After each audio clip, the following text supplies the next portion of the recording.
अस्सलामुअलैकुम। आज का हमारा टॉपिक है single column cash book. Topic तो हम लोग डिस्कस कर चुके हुए हैं। आज हम लोग उसकी करने जा रहे हैं प्रैक्टिस। एक हम लोग न्यूमेरिकल सॉल्व करेंगे, बहुत सिंपल है। हमने कल डिस्कस किया था कि जब कैश में इजाफा आएगा तो डेबिट साइड पर लिखेंगे, और जब कैश में कमी आएगी तो क्रेडिट साइड पे लिखेंगे। वजह क्या है? ये कोई रूल नहीं है, मतलब ये तो कोई बात नहीं कि इजाफा हो तो डेबिट, कमी हो तो क्रेडिट, ऐसा नहीं है। हमने rules of debit and credit की मदद से कल बात की थी कि कैश को हम सिर्फ रिकॉर्ड कर रहे हैं, और कैश बेसिकली एक एसेट है। और एसेट में आपको पता है जब इजाफा होता है तो वो डेबिट रिकॉर्ड होता है, और जब कमी होती है तो क्रेडिट रिकॉर्ड होता है। ठीक है। अच्छा, जर्नल एंट्रीज का कॉन्सेप्ट मैंने कहा था कि जिन लोगों का स्ट्रॉन्ग है वो लोग इसको बड़ी अच्छी तरह समझ सकते हैं। जिनको जर्नल एंट्री नहीं भी आती वो लोग भी इस क्वेश्चन को सॉल्व कर सकते हैं, उनके लिए कोई मसला नहीं है। लेकिन हम लोग जर्नल एंट्रीज भी साथ साथ सॉल्व करके उसके पॉइंट ऑफ व्यू से देखेंगे कि ये डेबिट और क्रेडिट कैसे हो रहा है कैश। ठीक है। यानी कि जर्नल एंट्रीज जो है वो क्वेश्चन में पूछी नहीं जाती है, लेकिन हम हर ट्रांजैक्शन की साथ साथ जर्नल एंट्री भी पास करते जाएंगे। जर्नल एंट्री रिक्वायरमेंट नहीं है, मैं फिर कह रहा हूँ, जर्नल एंट्री क्वेश्चन की रिक्वायरमेंट नहीं है। अगर पेपर में कैश बुक का क्वेश्चन आता है तो आपके साथ जर्नल एंट्री नहीं करनी होती, सिर्फ कैश बुक बनानी होती है। ठीक है। जर्नल एंट्रीज मैं क्यों करवा रहा हूँ? मैं चाहता हूँ कि आप लोगों का जर्नल का जो कॉन्सेप्ट है वो आपको भूले ना, और जिन लोगों को प्रॉब्लम था वो लोग इसको थोड़ा थोड़ा समझना शुरू कर देंगे, समझ आना शुरू हो जाएगी। ठीक है। जो लोग लेट जिन्होंने हमें ज्वाइन किया, वैसे तो मैंने आपसे कहा हुआ है, बार बार कहता हूँ कि जर्नल की जो वीडियोस हैं पिछली, घर बैठ के आराम से कहीं पे भी देखा करें उसको। ठीक है। तो उसको उसमें प्रॉब्लम नहीं होता है, हैंड फ्री लगाओ, बस एक वीडियो ऑन कर लो और उसको देखते जाओ, बस आपको चीज़ें समझ आना शुरू हो जाएंगी। ना भी सॉल्व करोगे, समझ आना कम से कम शुरू हो जाएंगी। ठीक है। तो जो लोग लेट ज्वाइन किया वो हमारे साथ मिले, कैसे मिलेंगे? पिछली वीडियोस देख के, तो आपको समझ आएगी। अच्छा, जनरल ये सिंपल सा एक इसका स्केच है सिंगल कॉलम कैश बुक का। सिंगल कॉलम इसको इसलिए कहते हैं क्योंकि इसमें सिर्फ कैश की रिकॉर्डिंग होती है, कैश में इजाफा और कैश में कमी। ठीक है। तो शुरू करते हैं। पहली ट्रांजैक्शन नंबर 1 है, मुझे एक बुक दे दें। आप लोग सारे लोग अपनी बुक पे देखते रहे। इसमें सबसे पहले ऊपर जो रिक्वायरमेंट है, मैंने कहा बेटे नोट करना छोड़ दो, अब सिर्फ समझो, बुक पे देखो, बुक पे हर ट्रांजैक्शन को पढ़ो और व्हाइट बोर्ड पे इसको देखो। बुक पे देखो और व्हाइट बोर्ड से समझो उसको, नोट नहीं करनी कोई चीज। व्हाइट बोर्ड इधर ही है, साथ नहीं लेके जाना मुझे। पेज नंबर मेरे पास है 259।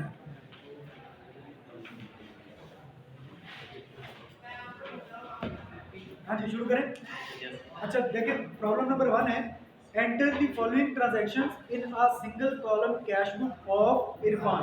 ये इरफान की कैश बुक है, तो सबसे ऊपर हमने लिख दिया मिस्टर इरफान, सेकंड लाइन हमने लिख दिया कैश बुक, और साथ में दिया सिंगल कॉलम। इसमें भी यही कहा था कि सिंगल कॉलम कैश बुक बनाए। ठीक है। और इसकी ट्रांजैक्शन नंबर 1 है cash in hand. Cash in hand, कल मैंने आपको बताया था कि जब भी महीना शुरू होता है तो हमारे पास महीने के शुरू में कुछ ना कुछ कैश मौजूद होता है। जैसे हमने कल बात की थी कि पिछले महीना जब खत्म होता है तो उसके एंड पे, पिछले महीने के एंड पे हम लोग कैलकुलेट करेंगे, किया होगा हमने बल्कि, कि हमारे पास कितना कैश मौजूद है। वही पिछले महीने का जो क्लोजिंग बैलेंस है वो अगले महीने में ट्रांसफर हो जाता है।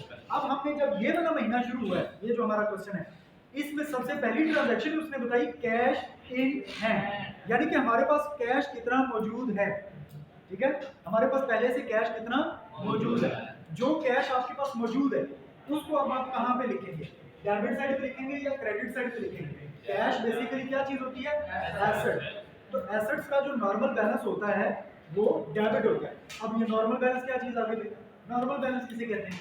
अगर आपसे पूछा जाए कि कैश का कोई बैलेंस मौजूद है तो वो किस साइड पे लिखा जाएगा, तो आपको इनकी नॉर्मल साइड्स पता होनी चाहिए। आज मैं आपको बता रहा हूँ नॉर्मल साइड किसे कहते हैं। आपको बताइए, 10 पे है ना किसी के पास? 10 पे। अच्छा, एसेट्स हम लोग लिखते होते थे जब हम लोग rules of debit and credit आते हैं, assets, expenses, revenues, liabilities, capital. ठीक है। उसके बाद हम लोग यहाँ पर लिखते थे डेबिट और यहाँ पर क्रेडिट, और फिर हम लिखते हैं इजाफा और कमी। ठीक है। इसी तरह इनकी कमी का वो डेबिट साइड पे रिकॉर्ड होती है, जबकि इजाफा क्रेडिट साइड पे रिकॉर्ड होता है। अब अगर आपसे कोई पूछे कि एसेट्स की नॉर्मल साइड क्या है, तो ये जो पॉजिटिव का निशान होता है ना, ये असल में आपको नॉर्मल साइड बता रहा होता है। ठीक है। एसेट्स की नॉर्मल साइड ये है, यानी कि डेबिट साइड। ठीक है। और एक्सपेंसेस की normal side debit. Revenues, liabilities और कैपिटल की नॉर्मल साइड क्रेडिट होती है। ठीक है, तो पॉजिटिव पॉजिटिव जहाँ पे लगा होता है ये बेसिकली आपको नॉर्मल साइड बता रहा है। यानी कि एसेट का अगर बैलेंस मौजूद है, ना एसेट आया है और ना एसेट गया है, यानी कि ना एसेट में कमी हुई है ना इजाफा, सिर्फ बैलेंस मौजूद है, पहले से ही मौजूद है, पहले से मौजूद है। अब उसको लिखेंगे किस तरह, तो वो नॉर्मल साइड पे लिखा जाएगा। ठीक है, तो नॉर्मल साइड एसेट की क्या होगी, डेबिट। ले दो की बात। अच्छा, अगर आपसे कहा जाए कि हमारे कारोबार पे 4 लाख रुपया कर्जा है, हमारे कारोबार पे 4 लाख रुपया कर्जा है, पहले से ही है, अभी नहीं हुआ, अभी नहीं कर्जा लिया, पहले से कोई पुराना कर्जा चला आ रहा है, वो आपको बता दिया गया कि भाई हमारे कारोबार की एक लायबिलिटी है, कर्जा है 4 लाख रुपये। अब इसको नोट कर लो, अब आपने नोट करना है उसको, तो नोट या तो वो डेबिट साइड पे आएगा या क्रेडिट साइड पे आएगा। तो आप लोग किस साइड पे करोगे, क्रेडिट साइड पर। डेबिट भी है तो नॉर्मल साइड क्या होगी उसकी, क्रेडिट। समझ आ गई बात। जब कोई आपको बैलेंस दिया जाए, किसी भी चीज की रकम बताई जाए और साथ आपको ये ना बताया जाए कि इसकी साइड कौन सी है, तो फिर आपको कहाँ पर नोट करना होता है उस चीज को, नॉर्मल साइड। तो नॉर्मल साइड कौन सी होती है, जहाँ पर पॉजिटिव पॉजिटिव लगे होते हैं, वो नॉर्मल साइड होती है। क्लियर होगी बात। अब आपको क्या चीज बताइए, कैश इन हैंड, यही लिखा हुआ है, 25,000 रकम है, 25,000 है मेरे पास जो बुक है, 25,000 और कुछ 50,000 है, ओल्ड न्यू बुक्स का फर्क होएगा। अच्छा, अब इसमें ये तो नहीं बताया गया कि ये कैश आया है यानी कि इजाफा हुआ है या कैश में कमी हुई है, ये कोई ट्रांजैक्शन नहीं है, ये सिर्फ आपको ये बताया गया कि कैश इतना मौजूद है, ये उसका बैलेंस है। अब आपने इसको लिखना है, तो कौन सी साइड पे लिखेंगे, अब आप देखेंगे कैश एसेट है और एसेट्स का नॉर्मल साइड क्या होती है, डेबिट होती है, तो आप उसको कहाँ लिखोगे, डेबिट साइड। यहाँ पर आप लिखोगे, यहाँ पर उसका सीरियल नंबर लिख दें, सीरियल नंबर ए, यहाँ पर आप लिख देंगे ए, और यहाँ पर लिख देंगे कि ये क्या चीज है, ये बैलेंस है, और बैलेंस कौन सा है, ब्रॉड डाउन, यानी कि पिछले महीने से आगे लेके आए हम लोग। ठीक है, ब्रॉड डाउन। अच्छा, एक बैलेंस बीडी है और एक बैलेंस सीडी होता है। सीडी का मतलब होता है कैरी डाउन और बीडी का मतलब होता है ब्रॉड डाउन। दोनों में फर्क क्या है, हमने वो बैलेंस सीडी जो कैलकुलेट किया था वो हमने अपने पास से रकम डाली थी, हम खुद से वो बैलेंस लेके आए थे बराबर करने के लिए, बैलेंस करने के लिए दोनों साइडों को, ऐसा ही है, तो वो इसलिए कह रहा था कैरी डाउन। लेकिन वही बैलेंस जब आगे ट्रांसफर होता है, वही बैलेंस आगे जब ट्रांसफर होता है, तो वो बैलेंस आगे जब ट्रांसफर होगा तो वो क्या बन जाएगा, बीडी। यानी कि यूं समझो कि बैलेंस सीडी जो होता है वो जब आगे कहीं पे भी ट्रांसफर होगा तो आगे जाके उसका नाम चेंज हो जाता है, वो सीडी से क्या हो जाएगा, बीडी हो जाएगा। क्लियर होगी बात। तो ये बात एक फार्मूला आप याद रखिएगा, सीडी बैलेंस जब भी आगे ट्रांसफर आएगा तो ट्रांसफर होके जहां पर भी वो जाएगा वहां पर उसको सीडी नहीं लिखा जाएगा, वहां पर उसको बीडी लिखा जाएगा। बीडी से हमें पता चल जाएगा कि ये बैलेंस कहीं से ट्रांसफर होके आया है, ये पहले कहीं पर कैलकुलेट हुआ है और वहां से ये ट्रांसफर होके यहाँ पर आया है। ठीक है, बीडी हमें ये बता देता है। ओके, ये बैलेंस बीडी आ गया। मेरे पास जो बुक है उसमें अमाउंट है 25,000, आप लोग अपनी बुक्स के हिसाब से लिख लिएगा। ओके, ये मैंने बैलेंस लिख दिया। अब देखते हैं ट्रांजैक्शन। अब आएंगी आगे ट्रांजैक्शन। ट्रांजैक्शन नंबर 1 यानी कि B point, purchase goods for cash, purchase goods for cash. Purchases में इजाफा हो रहा है, कैश में कमी, कैश में कमी, परचेजेस में इजाफा डेबिट, कैश में कमी क्रेडिट। ठीक है, क्योंकि ये एक्सपेंस में इजाफा हुआ है और ये एसेट में कमी हुई है, कमी हुई है। क्लियर होगी बात। अच्छा, अमाउंट इसकी हमें बताई गई है 2000 है मेरे पास। ठीक है, 2000। ये मुझे न्यू बुक दे दो यार, ये 50,000 कर देते हैं। ठीक है, नई बुक दे दो मुझे।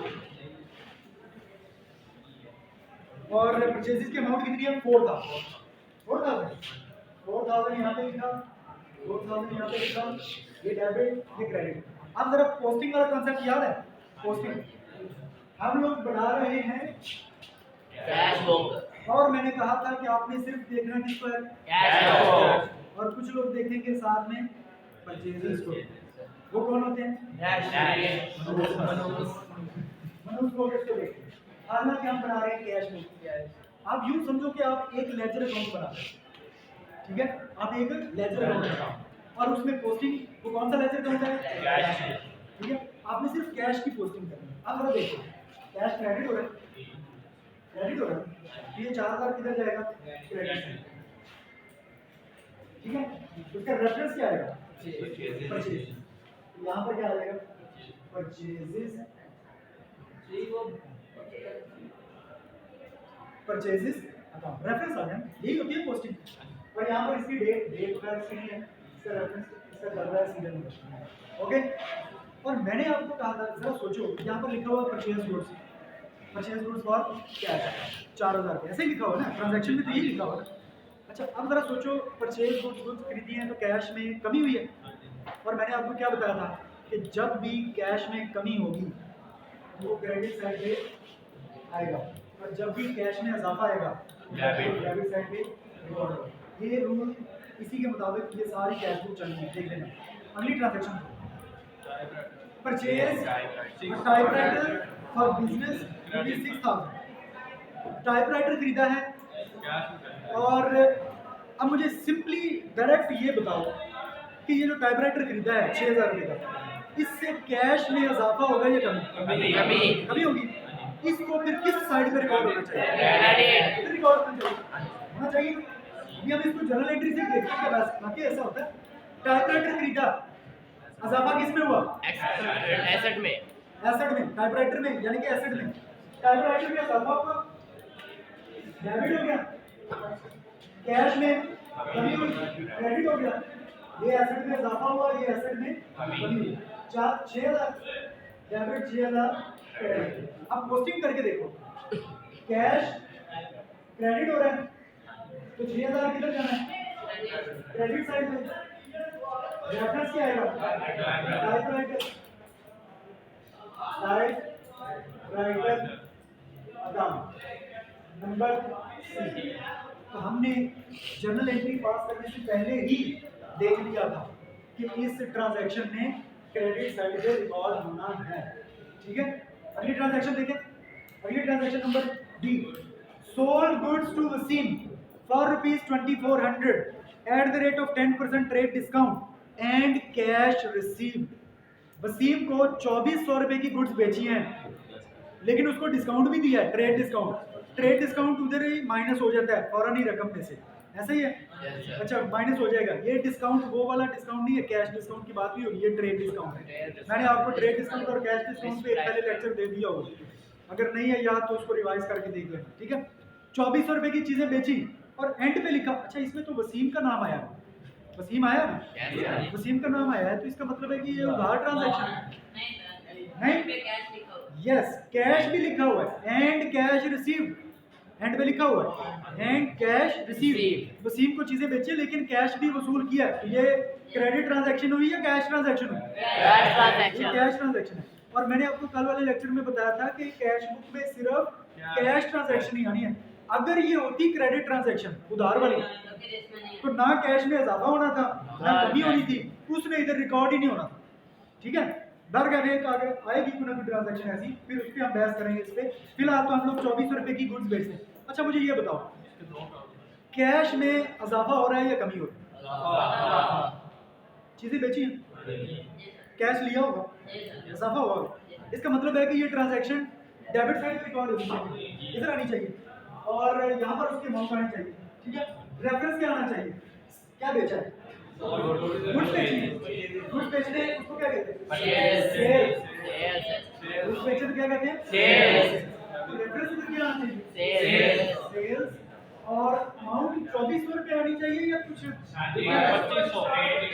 कितनी आनी चाहिए? 2400 की चीजें बेची है लेकिन उसको 10% डिस्काउंट दिया। मतलब दुकानदार बन के सोचो, 2400 रुपए की चीजें बेची है आपने, साथ उसको 10% डिस्काउंट भी दिया, तो 10% डिस्काउंट है ना, तो 10% कितना बनेगा? 240 रुपए, 240 बनेगा। तो अब जरा सोचो पैसे कितने लिए होंगे?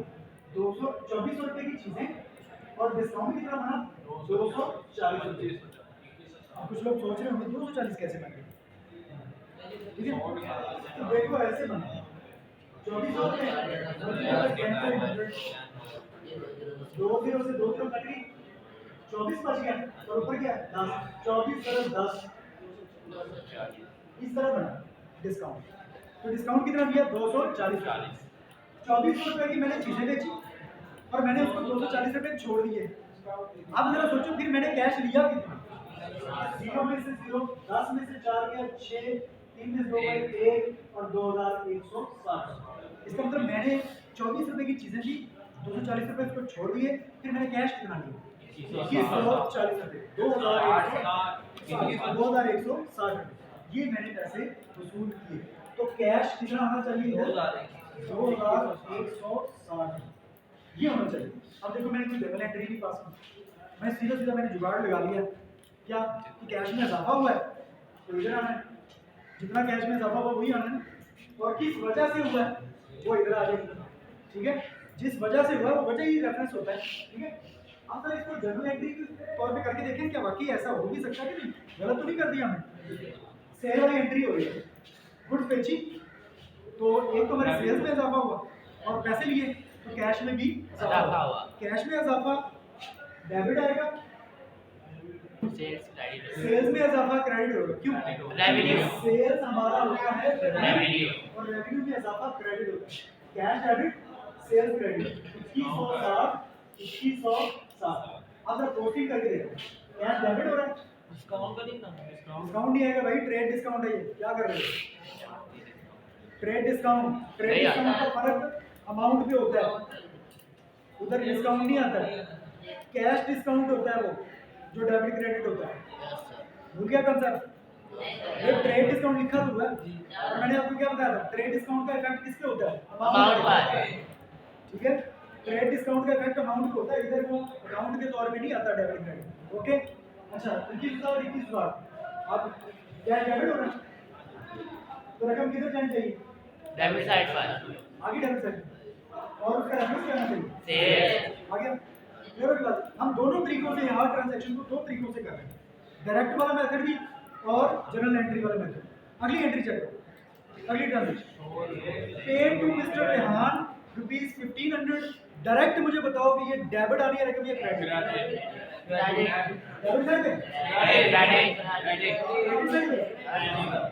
हम पेड टू मिस्टर रेहान को 1500 रुपए दिए तो कितनी आनी चाहिए? कमी होगी ना कैश में? Yes sir. कितनी आनी चाहिए? कितनी रकम आनी चाहिए? रेफरेंस क्या बनेगा? रेफरेंस क्या बनेगा? रेहान अकाउंट। नंबर क्या है इसका? सी था, ये डी था, ये आएगा। ओके, ये होगी ट्रांजैक्शन, सीधी सीधी होगी। अब चेक कर लें इसको जनरल एंट्री में, पेड टू रेहान को हमने पैसे दिए। हम जब किसी बिजनेस में जब हम किसी को पैसे देते हैं तो मुफ्त में नहीं देते, अल्लाह वास्ते नहीं देते, हमने उसके पैसे देने थे तो दे रहे हैं, ऐसा हमने पढ़ा था पहले भी। दे रहे थे पैसे तो दे रहे हैं, ऐसे बिला वजह नहीं। रेहान को पैसे देने थे, इधर देखो, रेहान को पैसे देने थे तो रेहान हमारा लायबिलिटी था। ठीक है, अब हमने उसको पैसे दिए तो इससे क्या फर्क पड़ा? एक तो कैश में कमी हुई और दूसरा हमारी लायबिलिटी खत्म, कर्जा हमारा खत्म। तो कैश में कमी, लायबिलिटी में भी कमी। लायबिलिटी में कमी तो डेबिट, लायबिलिटी में कमी डेबिट होनी चाहिए और कैश में कमी क्रेडिट। एक तो अब पक्का कर लो कंसेप्ट, कम से कम एक कंसेप्ट तो पक्का कर लो कि कैश में इजाफा डेबिट होता है, कैश में कमी क्रेडिट। ये जितनी भी ट्रांजैक्शन आनी है इसमें एक तो कैश आना है, वो अब आपको पक्का हो जाना चाहिए कि कैश में इजाफा डेबिट, कैश में कमी क्रेडिट। ठीक है, और बाकी इसके साथ साथ पैरेलल कुछ ना कुछ एक आध, कभी परचेजेस आ जाएगा, कभी टाइपराइटर आ जाएगा, कभी रेहान आ जाएगा, कभी सेल्स आ जाएगा, कभी कुछ ना कुछ आता रहेगा, लेकिन एक अकाउंट साथ ये वाला साथ साथ चलता जाएगा। अच्छा जी, अब जरा सोचो कैश में कैश दे रहे तो कैश में कमी, ये क्रेडिट हो जाना और रेहान डेबिट हो जाएगा। ठीक है, कितनी अमाउंट दी है? 1500। अब कैश क्रेडिट हो रहा है, क्रेडिट हो रहा है ना कैश, तो 1500 रुपये कितने आने चाहिए? Credit side.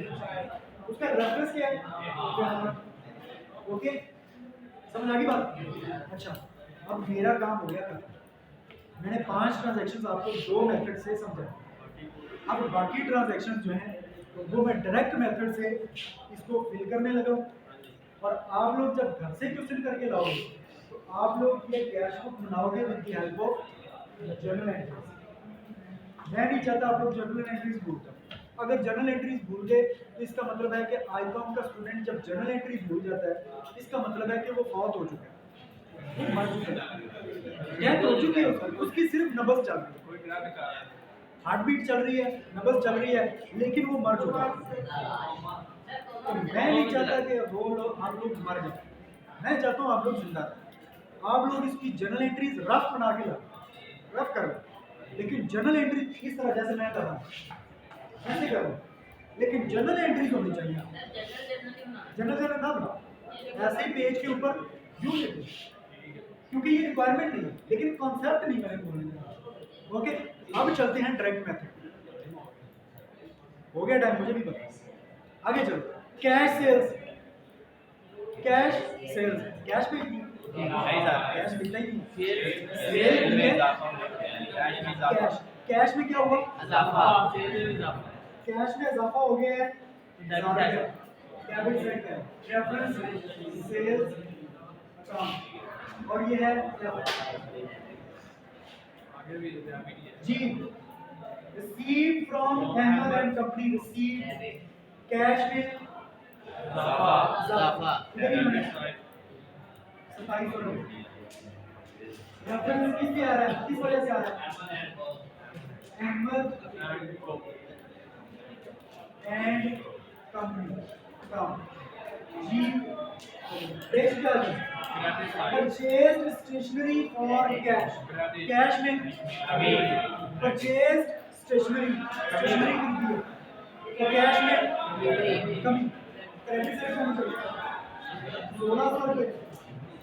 रेफरेंस किस वजह से हो रहा है कैश में, स्टेशनरी अकाउंट एच पॉइंट हो गया, I point receive from Zaheer and company 4800, receive cash में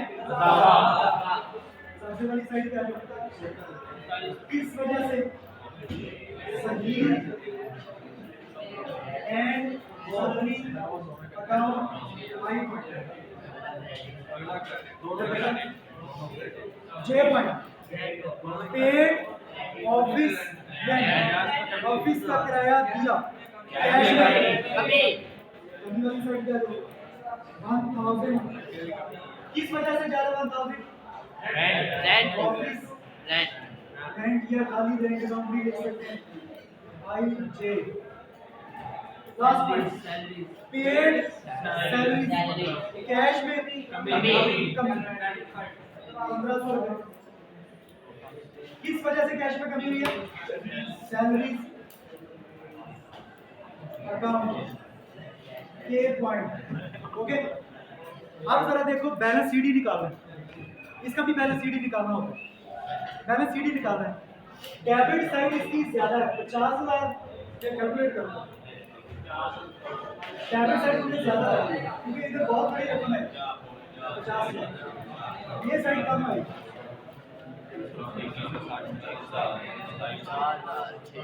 कैलकुलेटर लेके आओ अगर अब देखो मैं इधर डेबिट साइड का टोटल कितना है 60,000 660, और क्रेडिट साइड का भी करें, पहले चेक कर लेना कि क्रेडिट ही नहीं बढ़ते, हालांकि cash single column cash book में कभी भी क्रेडिट साइड ज्यादा नहीं होती, डेबिट साइड डेबिट ज्यादा होती है 16,600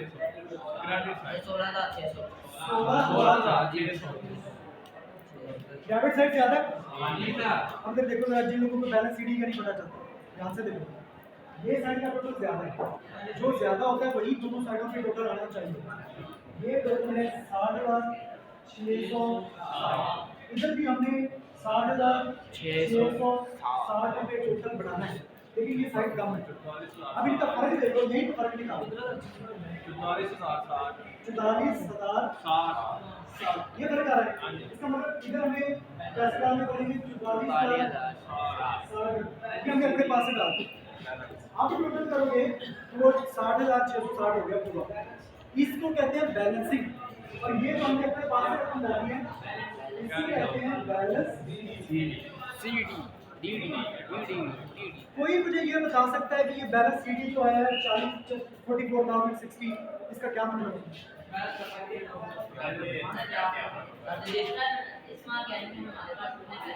यस महीने के एंड पे हमारे पास इतने पैसे बच गए हैं, हमारे पास टोटल ये पैसे आए थे और ये पैसे गए थे और ये हमारे पास बाकी बच गए हैं।